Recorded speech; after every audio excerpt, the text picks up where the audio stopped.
Friends, welcome to my YouTube channel.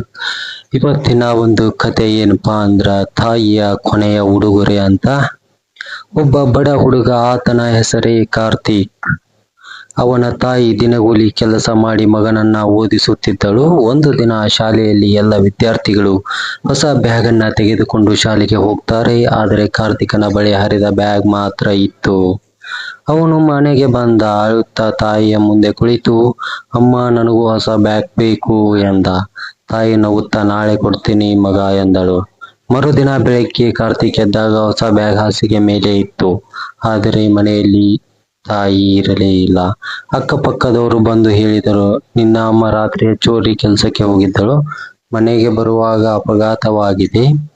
Karthik ಓಡಿ ಆಸ್ಪತ್ರೆಯ ಕಡೆಗೆ ಹೋದ. ತಾಯಿಯ ಕೊನೆಯ ಉಸಿರಿನಲ್ಲಿ ಹೇಳಿದಳು, ನೀನು ಕೇಳಿದ ಬ್ಯಾಗ್ ಕೊಡದೆ ಹೋಗಬಾರದು ಅಂತ ಸಾಲ ಮಾಡಿ ತಂದಿದ್ದೀನಿ ಮಗ, ಚೆನ್ನಾಗಿ ಓದು ಅಷ್ಟೇ.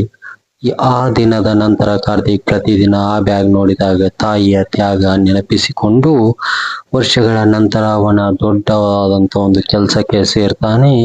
ವೇದಿಕೆಯ ಮೇಲೆ ನಿಂತು ಆತ ಹೇಳಿದ, ನನ್ನ ಯಶಸ್ಸಿನ ಹಿಂದೆ ನನ್ನ ಅಮ್ಮನ ಕೊನೆಯ ಉಡುಗೊರೆಯೇ ಇದೆ. ತಾಯಿಯ ಕೊನೆಯ ಉಡುಗೊರೆ. ಈ ಕತೆ ಕೇಳಿದರೆ ಕಣ್ಣಲ್ಲಿ ಕಣ್ಣೀರು ಬರುತ್ತೆ ಗೆಳೆಯರೇ. ಅಂತ ಒಂದು ತಾಯಿಯ ಭಾವನಾತ್ಮಕ ಕತೆ ಇದು. ತಾಯಿ ತನ್ನ ಮಕ್ಕಳಿಗೋಸ್ಕರ ಏನು ಬೇಕಾದರೂ ಮಾಡುತ್ತಾಳೆ ಎಂಬ ಹೇಳಿಕೆ ಇದೆಲ್ಲ, ಅದಕ್ಕೆ ಬೆಲೆ ಕಟ್ಟಲಾಗದು. ತಾಯಿಯ ಪ್ರೀತಿಗೆ ಯಾವತ್ತು ಬೆಲೆಯನ್ನ ಕಟ್ಟಲಾಗದು. ಕೆಲವೊಬ್ಬರಿಗೆ ತಾಯಿಯ ಬೆಲೆ ಗೊತ್ತೇ ಇರೋದಿಲ್ಲ. ಇವಾಗಲೇ ಇತ್ತೀಚೆಗೆ ಒಂದು 3-4 ಡೇಸ್ ಅಲ್ಲಿ ನಾನು ನೋಡಿದ ಒಂದು ವಿಡಿಯೋ ಏನಪ್ಪಾ ಅಂದ್ರ, ತಾಯಿಯನ್ನ ಒಂದು ಗುಡ್ಡಗಾಡ ಪ್ರದೇಶದಲ್ಲಿ ಬಿಟ್ಟು ಹೋಗಿದ್ದಾನೆ ಮಗ ಸೊಸೆ ಸೇರಿ.